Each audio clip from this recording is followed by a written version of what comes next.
자, 오늘은 예수님은 누구신가 28루가입니다. 제목은 참 하나님, 예수님은 참 하나님이시다, 이런 말씀이죠. 그 첫 시간입니다. 요한일서 5장 18절에서 21절입니다. 하나님으로부터 난 자는 다 범죄하지 아니하는 줄을 우리가 아노라. 우리 성경에 하나님께로부터 난 자는 그랬는데, 깨로부터라는 말은 우리말에 없는 말입니다. 하나님으로부터 났다고 그렇게 말해야죠. 그 다음에 하나님으로부터 나신 자가 그를 지키심에 악한 자가 그를 만지지도 못하느니라. 또 아는 것은 우리는 하나님께 속하고 온 세상은 악한 자 안에 처한 것이며, 또 아는 것은 하나님의 아들이 이르러 우리에게 지각을 주사 우리로 참된 자를 알게 하신 것과, 또한 우리가 참된 자 곧 그의 아들 예수 그리스도 안에 있는 것이니 그는 참 하나님이시요 영생이시라. 자녀들아, 너희 자신을 지켜 우상에서 멀리하라. 아멘. 요한일서의 맨 마지막 절입니다. 여기가 그는 참 하나님이시요 영생이시다. 그러니까 어떻게 해야 되느냐? 너희 자신을 지켜서 우상에서 멀리해라. 우상에서 멀리 가면 어디로 갑니까? 하나님께로 가는 거죠. 이렇게 우리에게 살라고 말씀을 하십니다. 자, 그런데 우리가 참 하나님이라는 말씀 제목을 가지고 말씀을 같이 공부하게 이렇게 될 때에 제일 먼저 생각해야 될 거는 이 땅에는 많은 하나님과 많은 주가 있다고 하는 것입니다. 다른 말로는 많은 신들이 있고 많은 주가 있다, 이제 이렇게 이야기를 하죠. 그런데 그 많은 신들이 있다. 대간절 무슨 신들이 그렇게 많습니까? 첫째는 모든 우상 숭배하는 그 우상들이 전부 신입니다. 잡신들입니다. 그런데 참 하나님은 어떤 신이시냐? 창조주, 인류의 창조주시다. 그러니까 이 세상 모든 것을 창조하지 않은 신은 그거는 가짜 신이라고 하는 거죠. 그래서 창조주가 아닌 신들은 다 가짜들이다 하는 것을 우리가 먼저 기억해야 합니다. 그런데 이 세상에는 왜 이렇게 많은 신들이 존재하느냐? 이게 하나님께서 우리 사람에게 심어주신 기본적인 본능이에요. 하나님을 섬기려고 하는 그런 마음, 이것이 우리 사람들 속에 다 있기 때문에 저 짐승들은 종교라고 하는 게 있을 수 없고, 짐승들이 하나님을 섬긴다 이런 것도 있을 수가 없고, 짐승들이 자기 자식들한테 하나님을 가르친다, 성경을 가르친다 이런 건 있을 수가 없는 거죠. 그런데 오직 사람들에게만 이 가르치는 게 있습니다. 그래서 하나님을 가르쳐야 된다. 모든 가르침 중에서도 제일로 중요한 것이 하나님을 가르치는 것입니다. 그래서 우리가 하나님을 열심히 배우는 사람이 되어야 하는데, 이렇게 하나님을 배우려고 할 때에 악한 마귀란 놈은 사람들 속에 가짜를 자꾸 심어 놓는단 말이죠. 그래서 우리가 이거를 분별을 잘 할 수 있는 사람이 되어야 하는데, 인간의 마음속에 근본적으로 뭐가 또 들어있느냐? 이것을 우리가 창세기 아담이 타락하던 이야기 속에서 찾아야 합니다. 그런데 뱀이 하와를 찾아와 가지고 유혹을 했어요. 하나님이 정말로 저 동산 나무의 모든 실과를 먹지 말라고 하셨느냐? 이거는 뱀도 잘 아는 이야기죠. 하나님 그런 명령 내리신 일이 없으니까. 그러면서 한번 이렇게 먼저 떠보는 겁니다. 거기에 이 주사를 한 대 맞으면 정신이 몽롱해져요. 그러니까 대답은 제대로 하기는 했는데, 하나님이 모든 실과를 따먹지 말라고 하신 게 아니고 저 선악을 알게 하는 나무의 열매는 따먹지 말라고 하셨다. 거기까지 한 거는 좋았어요. 자, 그런데 뱀이 그 말을 듣고 유혹을 또 하죠. 그래 한 방 또 치니까 넘어지는 것입니다. 뭐라고 했습니까? 너희가 절대로 죽지 아니하리라. 저것을 그 열매를 따먹는 날에는 너희의 눈이 밝아져서 하나님과 같이 되리라. 이 한마디에 하와는 꼴깍 넘어가고 말았습니다. 이것이 마귀가 우리를 유혹하는 거예요. 우리 인간의 가장 큰 약점이 무엇인가를 너무도 잘 알고 있다고 하는 거죠. 그게 무엇입니까, 여러분? 다 하와도 자기가 하나님처럼 된다고 하니까 그 말에 홀딱 넘어가는 거예요. 이것도 아담에게도 마찬가지겠죠. 아담도 너는 저것을 따먹으면 하나님같이 된다. 그래 아담도 그 말에는 다 꼴깍 넘어가요. 그래서 우리 사람들은 다 너는 하나님같이 된다. 이 말을 하면 기뻐하고 좋아하고 이것은 사람의 소리가 아니고 신의 소리로다 그러면서 칭찬해 주면은 즐거워하고요. 이것은 사람에게서 나온 게 아니고 정말 하나님만 하실 수 있는 일을 네가 했다. 뭐 이런 식으로 칭찬해 주면은 다 거기에 넘어가 가지고 이렇게 좋아하고 그래서 마귀에게 붙잡혀 가지고 마귀가 이끄는 대로 끌려가는 사람이 되는 것입니다. 자, 그래서 하와는 이 말에 넘어갔습니다. 그런데 우리 인류의 역사상에서 이렇게 볼지라도 하나님같이 되고 싶어 하는 자들이 너무 많아요. 우리 성도들은 좋은 의미에서 하나님같이 되려고 노력하는 거고 마귀, 악인들은 악한 의미에서 하나님같이 되겠다고 하는 것입니다. 성도들은 어떤 의미에서 하나님같이 되려고 하느냐? 하나님처럼 거룩해지려고 하는 마음에서 하나님처럼 되려고 하는 거죠. 그래서 예수님이 말씀하신 대로 나는 온유하고 겸손하다 말씀하신 것처럼 우리도 온유하고 겸손한 사람이 되기 위해서 예수님을 닮아서 온유하고 겸손한 사람 되게 해 주시옵소서. 우리가 이렇게 기도하잖아요. 예수님이 십자가를 잘 지고 십자가에 못 박히시기까지 한 것처럼 우리도 그것을 본받아서 나도 예수님처럼 십자가를 잘 지고 갈 수 있게 하시옵소서. 참 하나님만이 이렇게 하실 수가 있다고 하는 거죠. 우리 인간들은 잘 지고 가는 것 같이 하다가도 나중에 삐끗 잘못하면은 나락으로 떨어져 버리고야 마는 것입니다. 그러므로 우리가 하나님처럼 된다. 이 말씀을 좋은 의미로 이해를 해가지고 하나님처럼 내가 거룩하게 살려고 하고 하나님처럼 의롭게 살려고 하고 하나님처럼 마귀를 대적하는 데 있어서 강하고 담대해지려고 하고 이런 마음을 가지고 세상을 살면 얼마나 좋겠습니까? 그렇지만 이 세상의 악인들은 자기를 하나님이라고 내세웁니다. 보세요. 세상의 독재자라고 하는 자들이 다 자기를 하나님이라고 하지 않습니까? 하나님처럼 대접을 받으려고 하고요. 그래서 옛날 우리나라에 보면은 이름이 다 용용자를 넣어서 왕에 대해서는 전부 용용자를 넣습니다. 이렇게 해서 우리 세종대왕 때 한글을 만드시고 제일 처음 지은 노래가 용비어 청가라고 하는 거죠. 해동 융룡이 나르사 해동에 있는 융룡 세종대왕의 선조들 6대의 선조들을 쭉 이렇게 열거해 가지고서 그들을 용으로 다 표현을 했어요.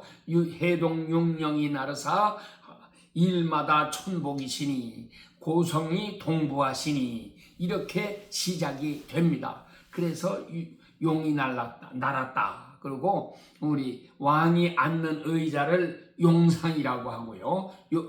왕의 얼굴은 용안이라고 이렇게 했고 전부 왕에 대해서는 용용자를 썼어요. 그런데 이 용용자가 어디서 온 거냐? 이게 중국에서 습관이 이렇게 우리나라에 넘어온 거잖아요. 그러니까 중국은 여기 중국 식당에도 가보면 전부 용 그림 그려놓고 중국은 용의 나라입니다. 그러니까 우리 성경에서는 이것이 마귀의 상징인데, 마귀가 용인데, 이렇게 용 그림을 좋아하고 자기네들을 용의 나라라고 말하고 이렇게 하는데, 용은 결국 그리스도와 싸우고 그리스도를 대적하다가 멸망하는 거예요. 그래서 계시록 12장 3절에도 붉은 용이 나오는데, 이 붉은 용의 나라가 어디냐, 이걸 내가 생각해 볼 땐 이게 바로 마지막 때의 중국이다. 옛날 성경학자들은 구라파를 중심으로 해서 이렇게 성경을 연구하고, 저 중동 지역 바벨론, 아수르 이런 데하고 또 그리스 이런 나라들을 중심해서 다니엘서에 나오는 그 신상에 보였던 금머리, 은, 가슴과 팔, 그리고 동으로 된, 노수로 되어 있는 배와 넓적다리, 그리고 마지막에 철로 된 다리, 발가락, 이런 거는 다, 그래서 이제 그게 바벨론이고, 그 다음에 아수르고, 그 다음에 이제 그리스고, 마지막에 있는 게 로마고, 이런 나라들 아닙니까? 그러니까는 이러한 나라들, 메데파사, 바벨론, 그러니까 바벨론과 그 다음에는 페르시아, 이란입니다. 지금의 이란과, 그리고 그리스, 그리고 그 다음에 로마, 이런 나라들을 중심으로 해서, 그러니까 옛날에 된 책들을 보면 그런 이야기가 나오지, 동양에 대해서는 사실 학자들이 잘 몰랐어요. 그래서 중국에 대해서도 제대로 설명 못했고, 저 북쪽에 있는 러시아에 대해서도 설명을 제대로 못했고, 이렇게 하는데, 이제 근래에 와서 세계가 좁아지게 되니까 이제 곡과 마곡 이런 얘기 나오면은 이 곡은 러시아다. 그래서 로스라고 하는 말도 나오죠. 로스도 이거 러시아다. 이렇게 되고요. 이제 용은 중공이다. 이렇게 설명이 되고, 그러면서 자연스럽게 뭐가 나타나느냐, 대한민국이 바로 동방의 한나라, 성경에서 말씀한 하나님께서 감추어 두신 제2의 이스라엘 민족이라, 이런 것을 설명하는 것으로 이렇게 이제 자꾸 연구가 발전해 나가고 있습니다. 여하간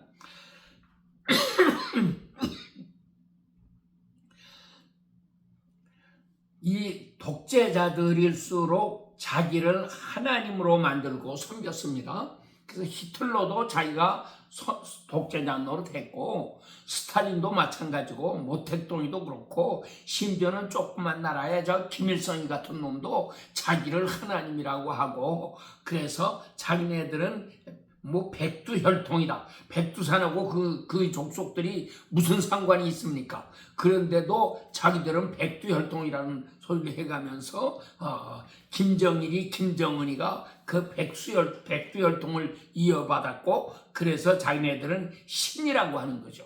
그래서 그놈들이 하는 말은 누가 비판만 해도 큰일 나는 거고요. 그들은 무슨 정책을 해서 실패했어도 책임도 지지 않습니다. 아랫사람들한테 책임을 물어서 다 처형하기도 하고, 이런 악독한 짓을 하지만 이 김일성이 그 족속들은 다 그런 데서 다 면죄부를 받고 상관이 없고, 그들은 절대로 틀리지 않고 신이다, 이렇게 하고 있는데, 이게 이 악인들이 자기를 신격화합니다. 그것뿐만 아니라 이단의 교주들 보세요. 하나같이 그들이 자기가 하나님이라고 합니다. 내가 하나다, 내가 하나님이다, 내가 재림 예수다, 내가 보혜사 성령이다, 이따위 소리 해가면서 자기를 섬기라고 하고 이렇게 하는데, 우리가 정말 이 마지막 때에 정신을 바짝 차려야 하겠습니다. 뿐만 아니라 이 세상에서도 어떤 목사님이 큰 능력을 나타낸다든지, 큰 교회를 만든다든지, 이렇게 크게 교회를 부흥시키고 능력이 나타나고 하면은 사람들이 우하고 모여들어가지고 그 사람을 자꾸 신격화합니다. 그래서 하나님께서 우리 인간들에게 그런 능력을 안 주시는 모양이에요. 우리 예수님이 가지셨던 능력처럼 그런 능력을 가지고 우리가 병자를 일으키고 죽은 자를 살리고 소경의 눈을 뜨게 하고, 이런 역사가 막 일어난다면 복음이 얼마나 힘있게 전파되고 놀랍게 변화가 되겠습니까? 그렇지만 놀라운 거는 그렇게 하면 그 사람에게는 오히려 저주가 온다고 하는 거죠. 왜? 속히 타락하니까 자기를 신격화하고 그를 하나님으로 막 만들려고 하는 무리들이 아청꾼들이 이렇게 많이 나오고, 그래서 나는 본심은 그런 마음이 없었는데 등 떠밀려서 자기가 하나님 노릇을 해야 되고 거룩한 척을 해야 되고 이렇게 살아야 되는 불행한 일들이 많이 나오는 것입니다. 자, 그래서 우리가 이 마지막 때에 참과 거짓을 잘 분별해야 합니다. 참 예수님이 참 하나님이시다. 그 말은 이 땅에 거짓 하나님이 많이 있다고 하는 것을, 그런 전제를 깔고서 하는 이야기입니다. 그래서 우리가 이런 거짓된 하나님들에게, 거짓된 신들에게 속지 말고 참 하나님을 섬기는 사람이 되어야지만 하겠습니다. 자, 그런데 특별히 우리 성경 중에서도 이 요한복음이라고 하는 책에는 참이라고 하는 말을 참 많이 쓰고 있어요. 그래서 지금 참 하나님 이야기도 했지만 그 1장부터 보면 그는 참 빛이라고 하는 말이 나오죠. 참 빛이 나와요. 그리고 예수님은 자신을 가리켜서 내가 생명의 떡이다, 내가 생수를 너희에게 준다, 이런 말씀을 하시고, 그런데 모든 게 참이냐 거짓이냐 하는 것입니다. 참된 생수가 있고 거짓된 생수가 있고 이렇게 되는 거죠. 또 나다나엘에 대해서는 보라, 이는 참 이스라엘 사람이라, 참 이스라엘 사람이라고 말씀하셨어요. 그 말은 거짓 이스라엘 사람이 많이 있다고 하는 거예요. 그래서 그때 당시에 소위 종교 지도자라고 하는 자들, 육신적인 혈통은 야곱의 자손으로 태어났지만 그러나 마음속에 하나님을 모시고 살지 않고 변화받지 못한, 성령의 은혜로 변화받지 못한 인간들은 다 거짓된 이스라엘입니다. 그러니까는 아브라함의 자손이 다 아브라함의 씨가 아니라고 말씀하셨어요. 아브라함의 자손이 이스마엘과 이삭 그랬지만 이스마엘은 불합격이고요. 그 다음에 서자는 아니고 후처의 자식 6 아들들이 있었지만 그들도 성경에서는 그들에 대한 역사를 전혀 기록한 것도 없고요. 그들도 아브라함의 씨가 되지를 못합니다. 자, 이런 일이 일어나게 되는 거고, 그 다음에 이삭으로부터 난 자도 에서와 야곱 둘이 있지만 에서의 자손들은 아브라함의 씨로 들어가지를 못해요.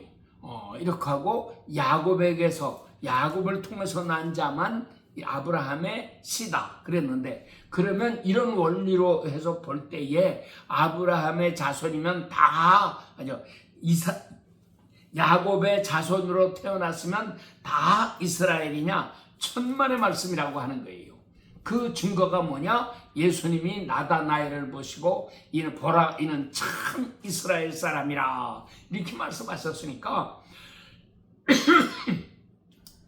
이스라엘 사람이라고는 하지만 실상은 다른 사람들은 가짜 이스라엘이란 말이죠. 그래서 예수님 당시에 제사장들, 율법사들, 장로들, 서기관들, 바리새인들, 사두개인 같은 것까지 다 칠 필요도 없이 이런 자들 있었지만 예수님은 그들을 화 있을진저 외식하는 서기관들과 바리새인들이여 라고 무섭게 책망하시면서 그들을 가리켜서 뱀들아, 독사의 새끼들아, 이렇게 무섭게 책망을 하셨습니다.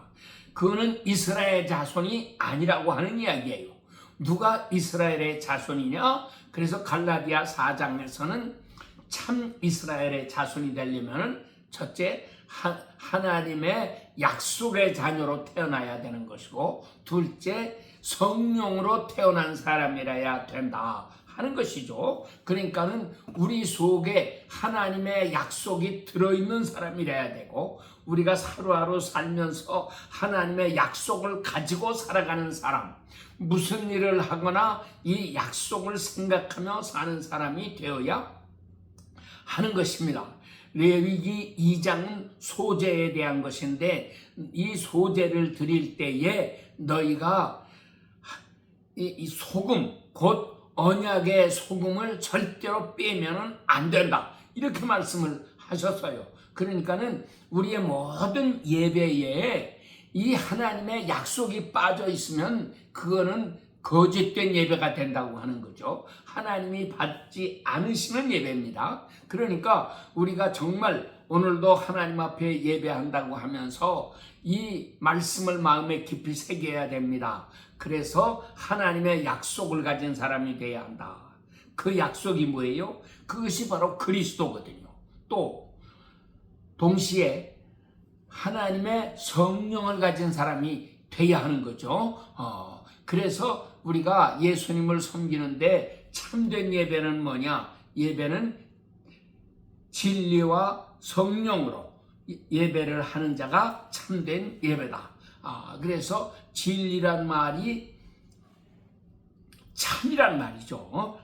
그러니까 하나님 앞에 참된 예배를 드려야 되는데, 참된 예배는 진리의 말씀을 가진 사람이 돼야 되고, 다른 말로는 하나님의 약속을 가지고 사는 사람이 되어야 한다는 말이고, 둘째는 성령이 충만해서 하는 예배를 드려야 된다 하는 말씀입니다.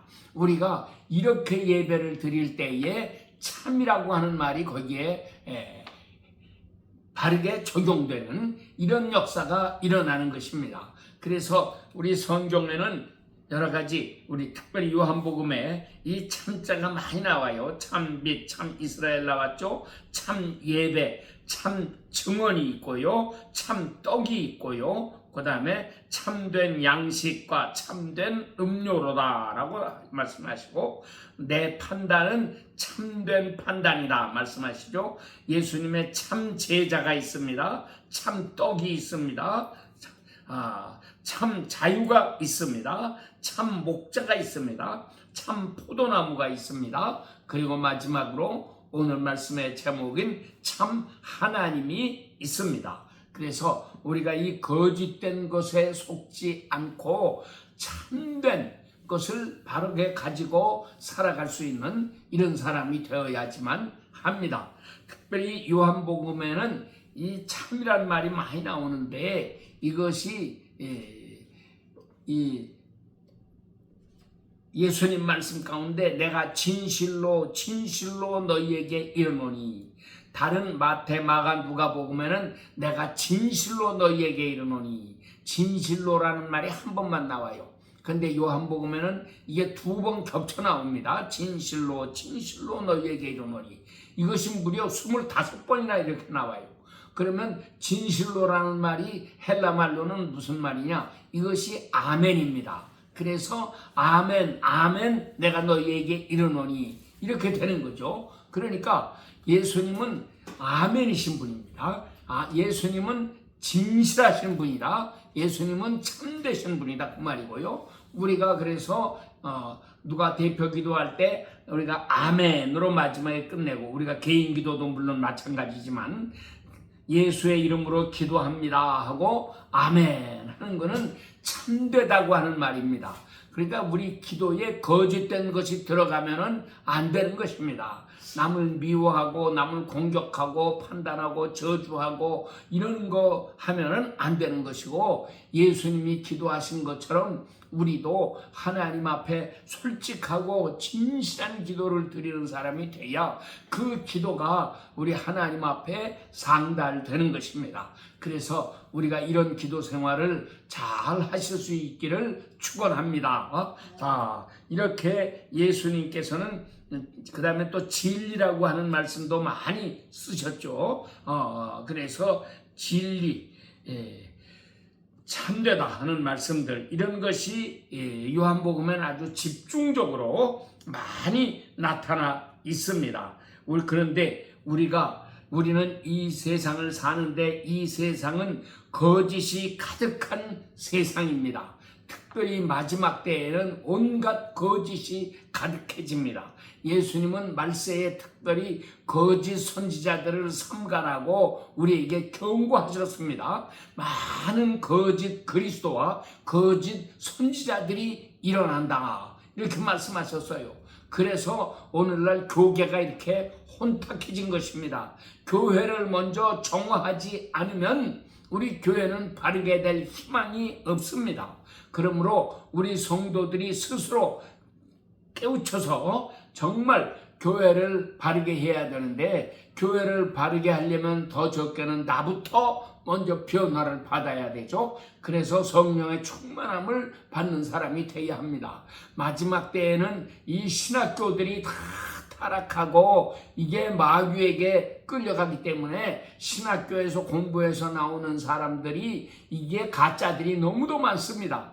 그렇지 않아도 옛날부터도 특별히 이 교회 안에는 가짜가 많았는데 마지막 때가 되면 더욱더욱 가짜가 판을 치고 일어나서 이런 가짜들이 교회를 쥐고 흔들어 댑니다. 이래서 교회를 다 지옥으로 끌고 들어가는 이런 무서운 세상이 되는데, 우리 먼저 믿은 우리는 정말 정신 차려서 우리의 교회가 마귀의 소나기에서 놀아나지 않도록 교회를 순수하게 지켜야 합니다. 하나님 앞에 기도하면서 우리 교회를 바르게 세워나가는 사람들이 되어야지만 하겠습니다. 하나님께서 우리 모두에게 오늘도 크신 은혜를 더하시고 복의 복을 부어주시는 이 아름다운 역사가 일어나게 되기를 축원합니다. 아멘. 기도합니다.